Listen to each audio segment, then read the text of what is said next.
To debate the bill. Senator has the floor to debate the bill. Thank you, Mr. President, and ladies and gentlemen of the Senate. I was asked about this budget by one of our local reporters and asked me if I was pleased because Cumberland County got the Botanical Gardens and the Cape Fear Museum.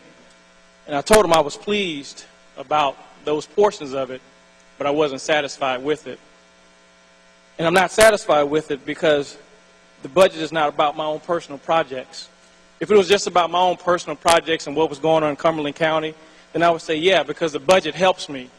When it comes to the tax cuts and the tax credits and the $3,500, certainly I would get it based on the job that I do. When it comes to the education cuts, it doesn't hurt me or help me because if I don't like the way public education is going to be run, I have enough money to take my child out of it and put him into a private school. However, I was not elected just for my own personal growth. I wasn't elected just for the projects that would get me elected back home.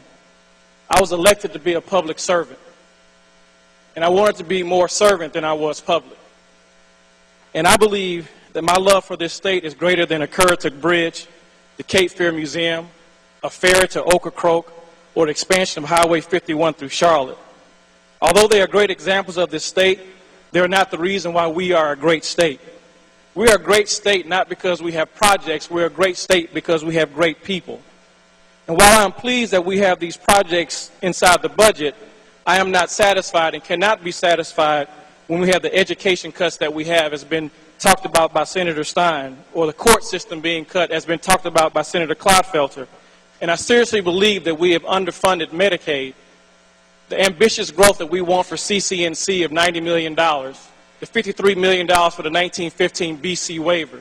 If we miss those marks by just 3%, we'll have a $150 million budget shortfall. This budget is just not for bridges, but it's for the people who cross them.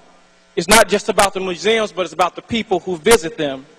It's for a child like me who grew up in a single-parent home, below the poverty line, and the only reason that he stands in the Senate is because of public school system and much prayer by his mother. It's for the teacher like my mother who could not afford to send me and my sister to school. It is for the people who don't know about the intricacies of the budget. They still believe that the General Assembly is up in Washington, and they ask me every day, how are things going on in Washington? It's for these people who don't understand that there are right issues or left issues, but they understand what's right and wrong. And I believe for a large majority of the citizens of North Carolina that this budget is wrong.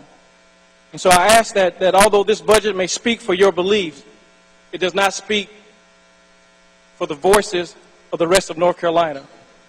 And I'm going to vote against the budget. Thank you.